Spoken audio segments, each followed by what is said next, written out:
It started with a casserole dish and a $20 bill. My name's Jackson. I'm 28 now, and every year I tell myself I'm done with this whole family holiday charade. And yet somehow, there I was again. Christmas Eve, standing in my mom's kitchen, reheating a tray of roasted vegetables I'd prepped at home, while my sister tried to pretend she didn't see me. My jacket still smelled like cold wind, and my fingers were numb from hauling in groceries I wasn't even asked to bring. This year, my name was mysteriously added to the grocery group chat by my mom with a cheery little "Jax can grab the produce" message. No discussion. No thanks. Just the quiet assumption that I'd pick up the slack. Again, I've always been the dependable one in the family. The middle child with the flexible job and the paid-off car. The one who doesn't mind helping. My older brother Ryan, 32, is the golden boy. He shows up once a year with some flashy new tech or a girlfriend he'll break up with by spring, and my mom treats him like he's cured cancer. My younger sister, Brooke, 24, is the delicate one. The artist. The dreamer. Code 4.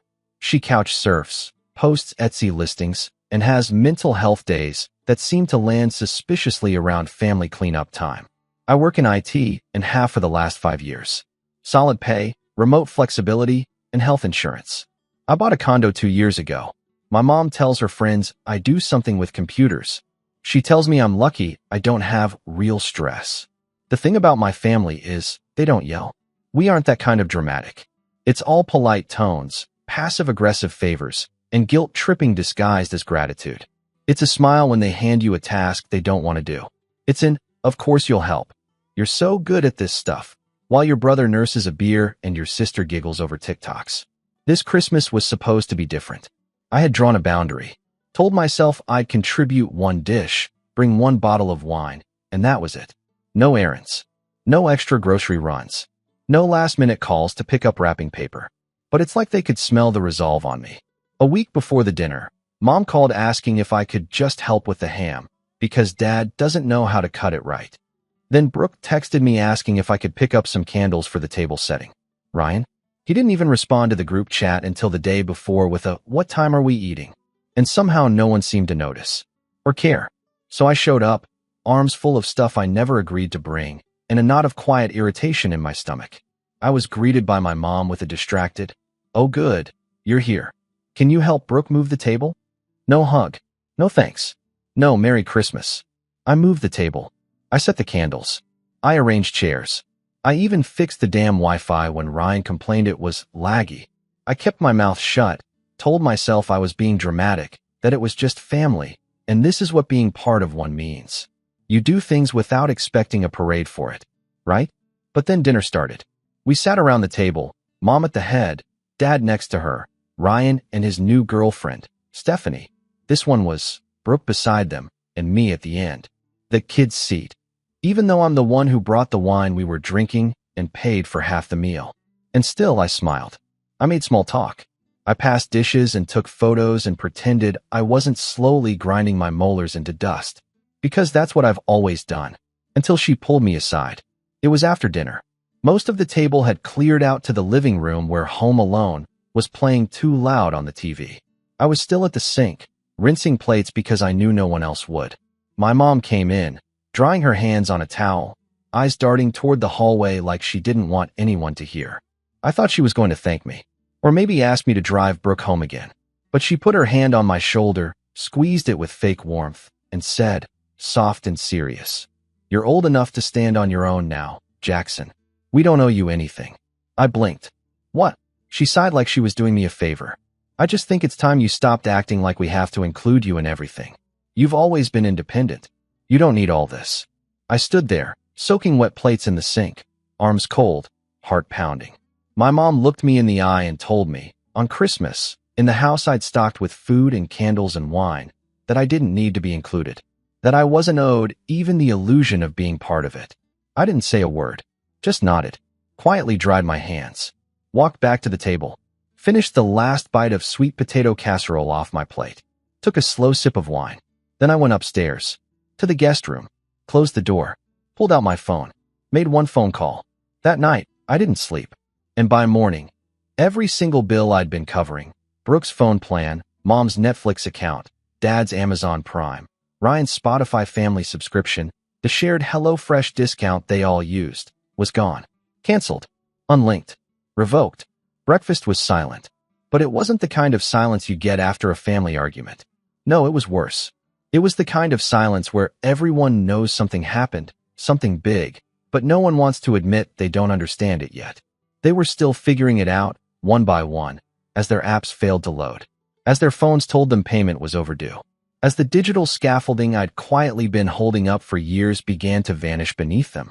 And I just sat there, calm, eating eggs, wondering who would break the silence first. I expected my phone to blow up that morning. Angry texts, missed calls, maybe a dramatic knock on the guest room door. But nothing came. Just silence. Thick, brittle silence. I woke up at 7 a.m. and crept downstairs, half expecting my mom to be bustling in the kitchen like she always did the morning after a big dinner. Coffee brewing, dishes clattering, some old Christmas jazz humming from her phone. Instead, I found her standing in the middle of the kitchen like she'd just walked into someone else's house, holding her phone, staring at it, her mouth set in a tight, confused line. She looked up when she noticed me. "Jackson," she said, voice too smooth, like she was auditioning for calm.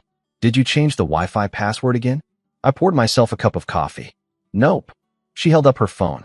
"It's just not connecting." I shrugged. "Maybe Ryan can fix it. He's good at everything, right?" That hit. Her eyebrows twitched, just for a second. But she recovered quickly. No need to be snippy. Snippy. That was her word when she didn't want to acknowledge the root of something. When you pointed out an unfairness, or questioned a decision, or simply didn't play along. You were being snippy. I sipped my coffee and walked past her without another word. In the living room, the others were starting to stir. Brooke was curled up under a blanket on the couch, scrolling on her phone, her face scrunched in confusion. "Jax," she called out. "Is Spotify down?" "No," I said, not looking up from my mug. "It says the family account doesn't exist anymore," she whined. I sat in the armchair across from her and nodded like I was genuinely interested. "Huh. Weird. Did Mom cancel it?" she asked. I didn't answer. Ryan stumbled in next, shirtless, yawning like he'd just hiked Everest. "Yo, anyone else's Prime not working?" I was going to show Steph that dumb elf movie. Steph followed behind him, brushing her hair back. "The one with the candy cane sword?" "Yeah," he said, grabbing the remote. "But it logged me out."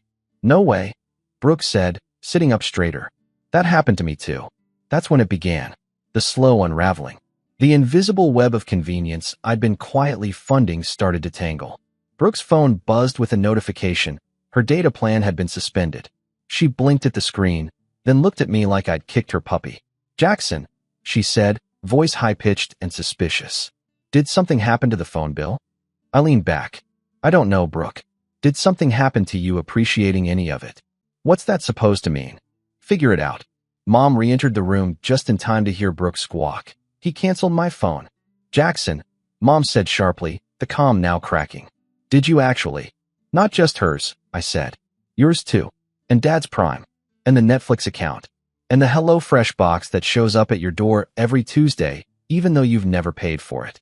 I even canceled the shared HBO that none of you knew I was footing." The silence was suffocating. No one said anything.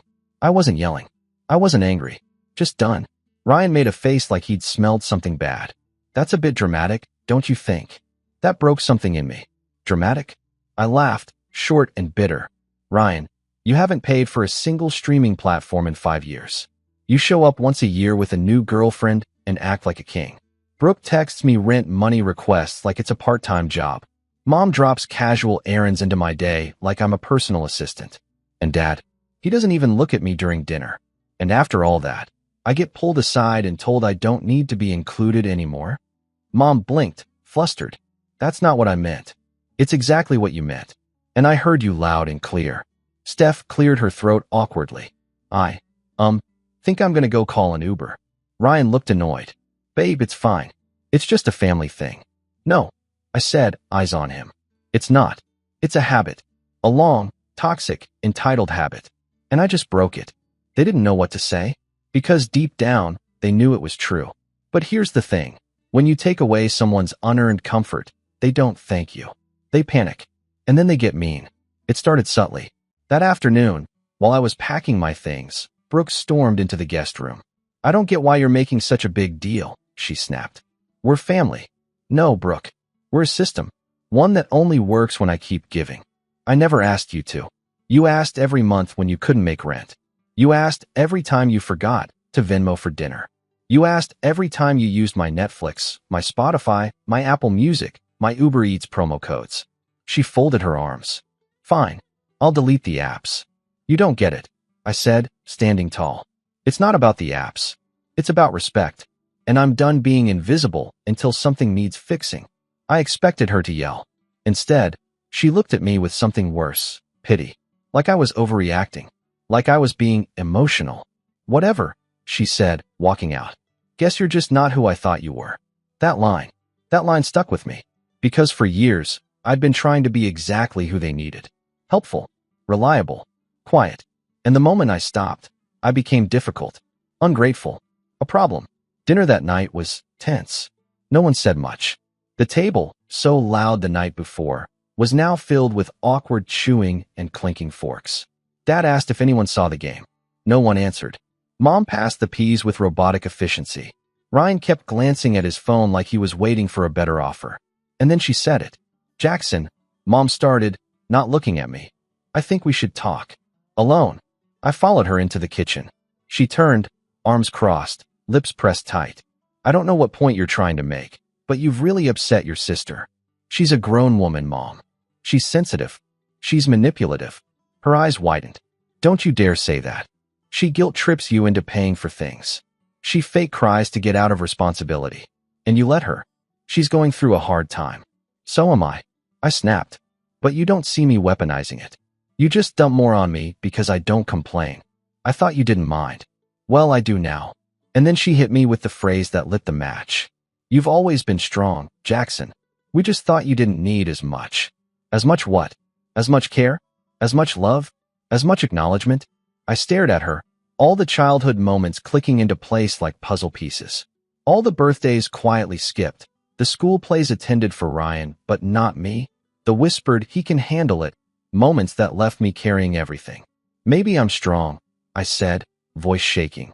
Because I had no choice. She said nothing. I walked out. Past Brooke, sulking on the couch. Past Ryan, pretending not to listen. Past Dad, who looked at me for the first time that day and said, You leaving? I am.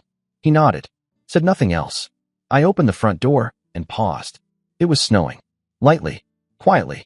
The kind of snow that muffles sound and makes the world feel too still.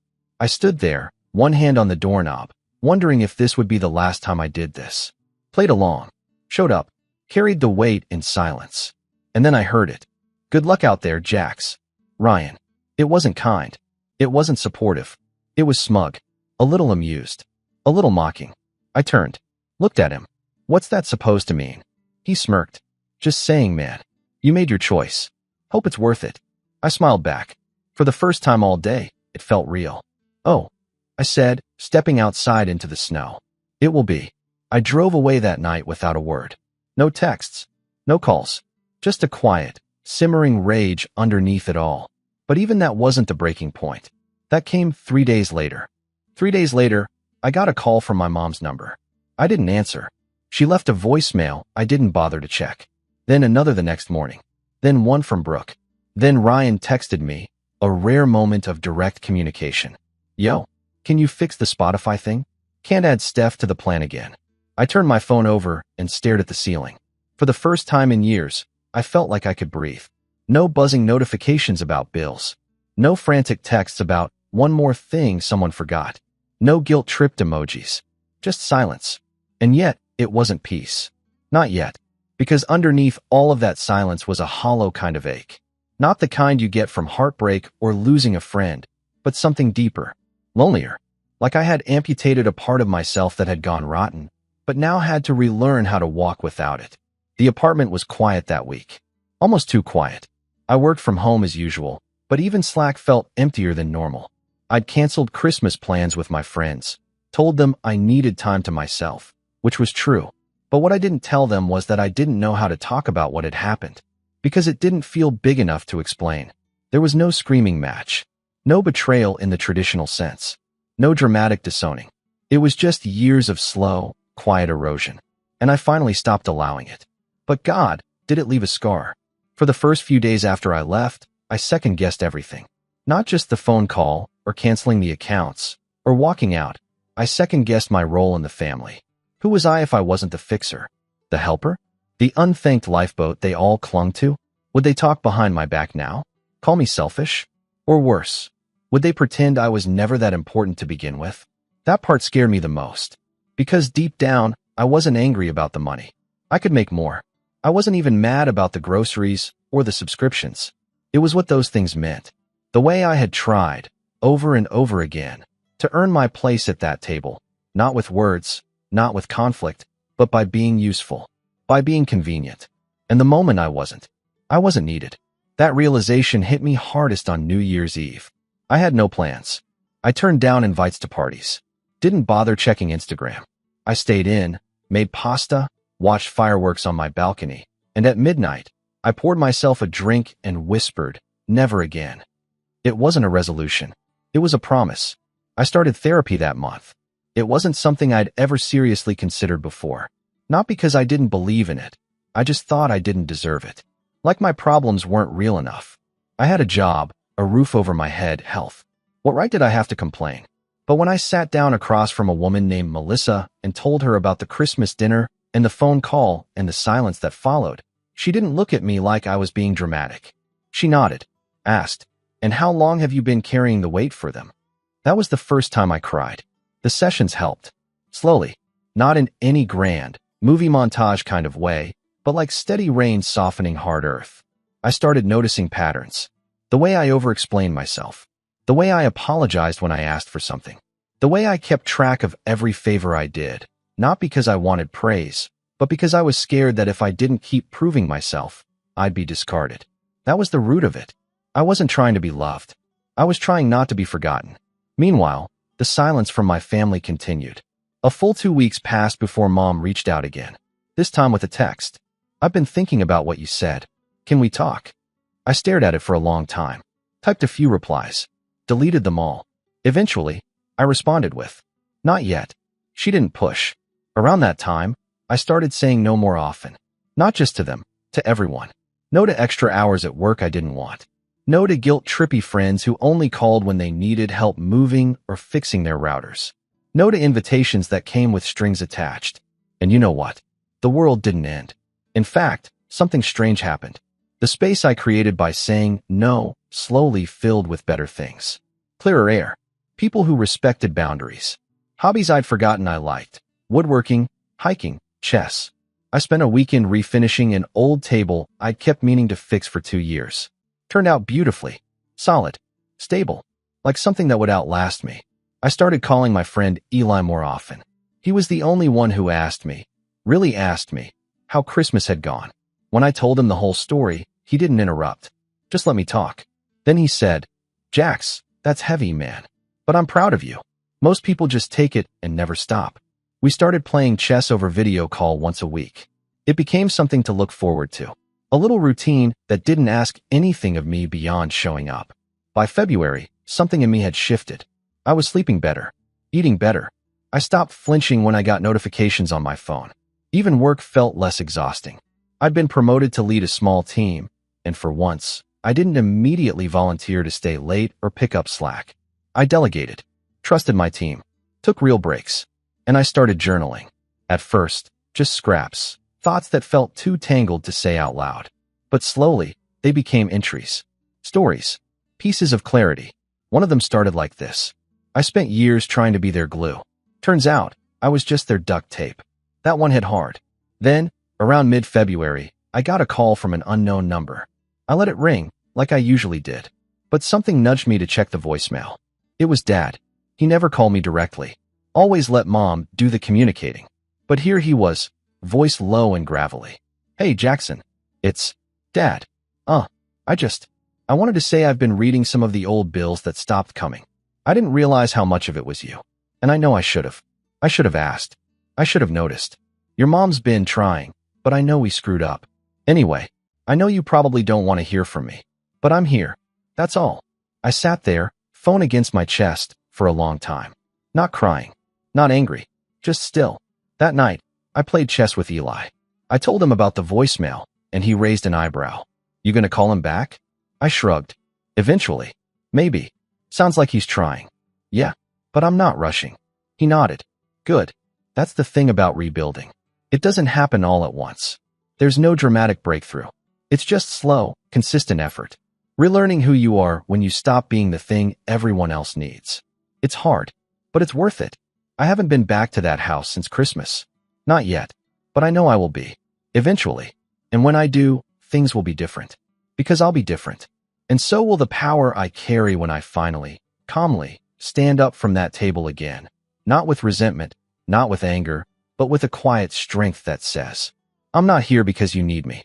I'm here because I choose to be. It was the third week of March when the real opportunity showed up, wrapped in a bland email subject line like it wasn't going to change everything. Subject, Jackson, we'd love to feature you in our employee spotlight. I nearly deleted it. Thought it was another newsletter. But then I recognized the sender, Patricia from HR. She was organizing a segment for the company website, highlighting team leads who'd made significant impacts over the last year.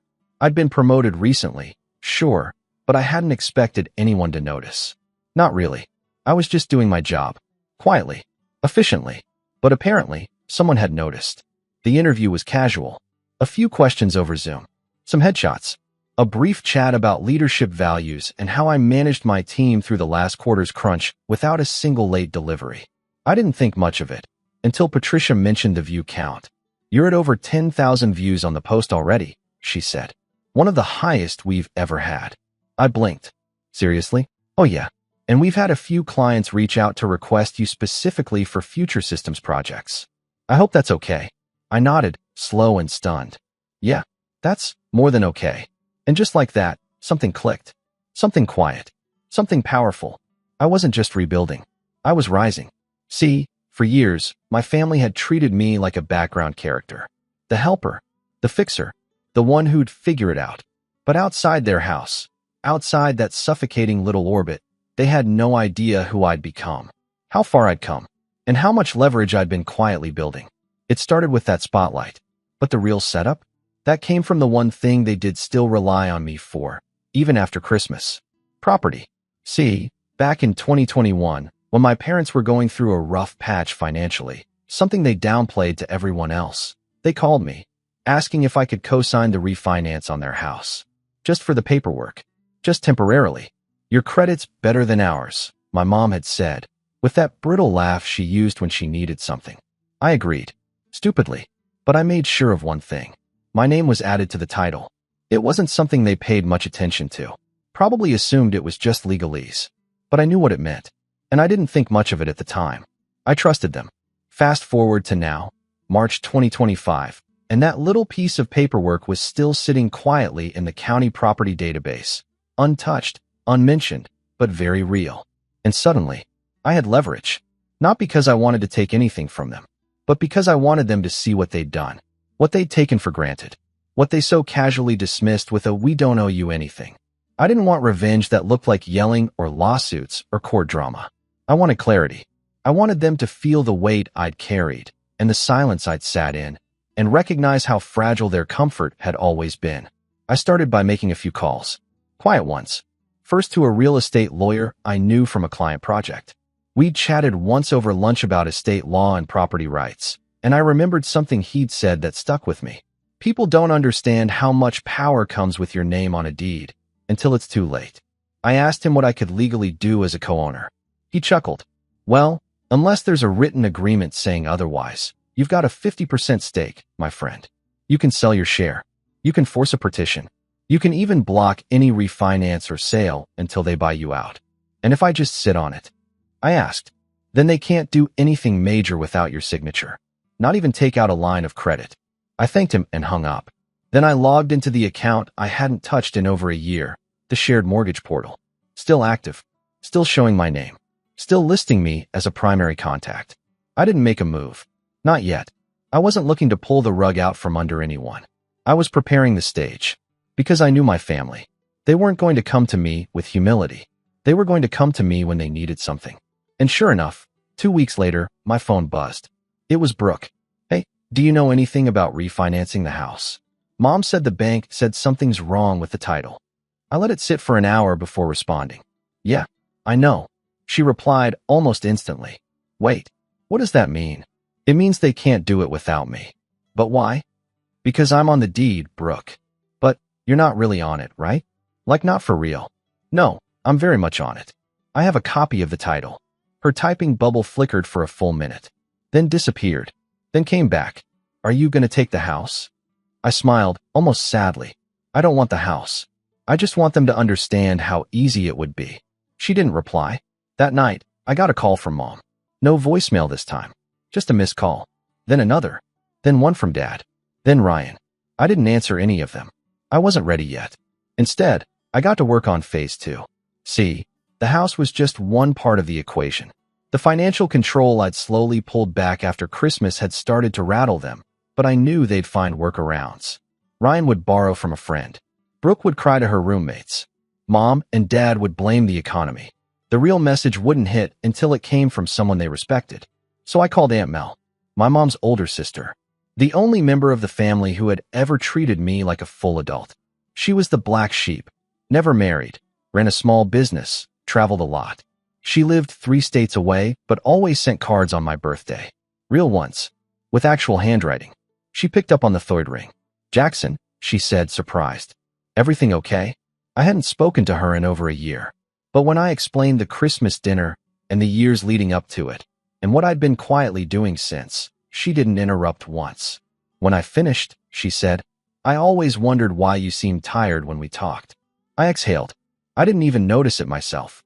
Then she asked the question that sealed it. What do you need from me? And I told her. Not money. Not favors. Just truth. A few days later, she called my mom. I don't know what she said, but I know my mom cried. Because Brooke texted me that night. Mom's really upset. Why would you tell Aunt Mel? Because she listens.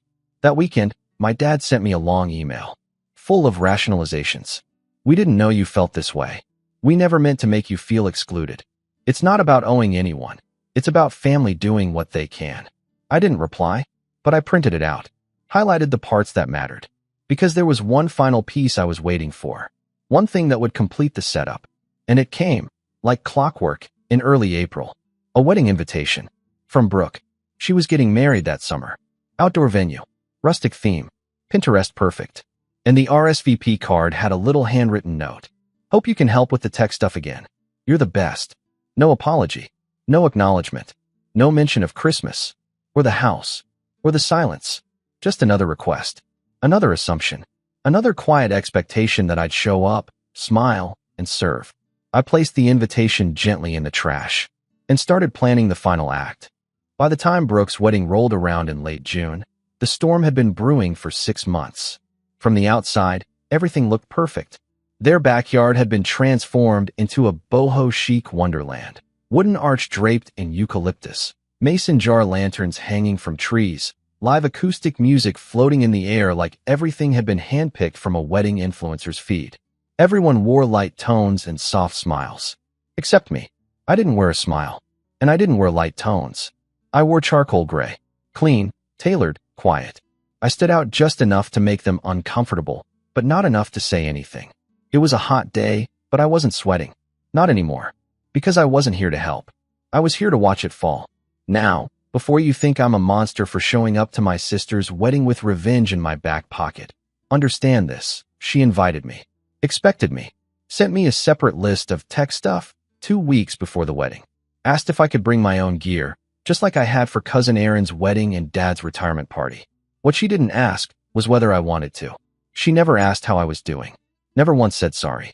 Not after Christmas. Not after the phone plan was canceled. Not after the property deed blew up in her face. Not after Aunt Mel chewed out Mom for sweeping me under the rug like a worn-out welcome mat. They didn't call. They didn't visit. They just assumed I'd show up and play my part. But this time, I had a different script. Let me take you back 1 month before the wedding. The florist called me. Confused? Yeah, so was I. Apparently, my mother had listed me as the backup billing contact for several wedding vendors, florist, photographer, and the damn porta potty rental company. Just in case any last-minute charges popped up.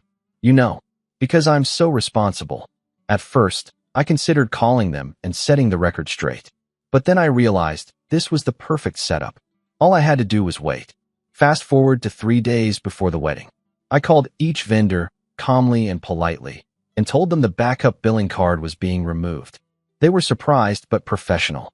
The account has to be covered before services are delivered. I reminded each of them. They confirmed. I said thank you. Then I hung up. Then I turned off my phone. No more warnings. Let the pieces fall.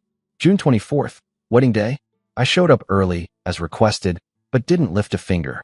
When Brooke saw me, she waved with one hand and pointed to the speaker setup with the other. You brought your cables, right? I totally forgot to text you. I smiled. Nope. She blinked. Wait, what? I didn't bring anything. I'm just here to enjoy the wedding. But who's setting up the playlist? I looked around the yard. I assume someone you paid. She stammered. I thought you were. Didn't ask me to. Didn't confirm anything. Not my job. Her eyes narrowed. Seriously? Dead serious. She stormed off without another word. Half an hour later, the photographer arrived. Or tried to. The parking volunteer came over, whispering something to my mom. Her face felt like a puppet with its strings cut. I already knew what it was. Photographer hadn't received final payment. Credit card declined. And the backup contact, me, was no longer on file. 15 minutes later, the florist called. No card on file. Bouquets? Still in the van. My mom started to panic. She pulled me aside near the lemonade station and hissed. What the hell is going on? I tilted my head. What do you mean? Vendors are saying they don't have payment. Your card was supposed to be on file. Not anymore. I removed myself a while ago. But you said. No, I interrupted. You assumed. Big difference. She looked like she wanted to slap me. Or cry. Maybe both. I don't understand why you're doing this. I sipped my drink. I'm not doing anything. Just letting the consequences catch up. She stared at me, mouth open, but before she could say more, Ryan walked over. I just got a text, he said. The porta potties are on hold. My mom closed her eyes. I thought Jackson, Ryan started. Jackson didn't, I said calmly. And I walked away. The ceremony was delayed an hour. Guests milled around, confused and sweating. Chairs were being moved. The florist eventually agreed to release the flowers after Brooke scrambled to Venmo her in real time. The photographer left. They tried to replace her with someone's cousin and a rented Canon. The worst part? The music, or lack thereof. Brooke walked down the aisle in silence. No acoustic playlist. No soft piano. Just the distant sound of a neighbor's dog barking. When she reached the altar, she shot me a look that could peel paint off a wall. I smiled and nodded. After the ceremony, I watched as Mom and Ryan huddled in a corner, whispering furiously. Dad stood by the open bar, nursing a whiskey and pretending nothing was wrong. Brooke was smiling for selfies, but her eyes were glassy. Tight. It wasn't a disaster. But it wasn't the wedding she'd imagined. And that was enough. After the cake was cut and the fake photographer started packing up, Brooke finally cornered me. Her makeup had started to melt in the heat, and the smile was long gone. You ruined my wedding, she said, quiet and deadly. I sipped my drink. No, you did that when you decided I was a utility and not a person. She blinked. You're being so cruel. I raised an eyebrow. Cruel? You told Mom to cut me out of family photos 2 years ago because it would mess with the symmetry. You faked a panic attack to avoid helping me move. You told your fiancé I was emotionally manipulative because I asked to be paid back for rent 1 month. She opened her mouth, but nothing came out. I stepped closer, kept my voice low.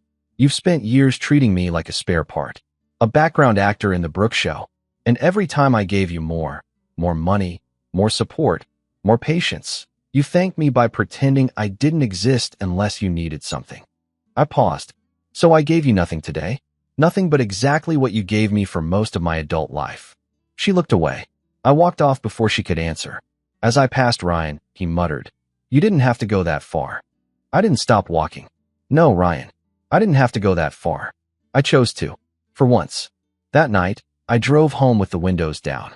No music. Just the wind. No calls. No messages. And for the first time in years, I didn't feel angry. Or empty. I felt free.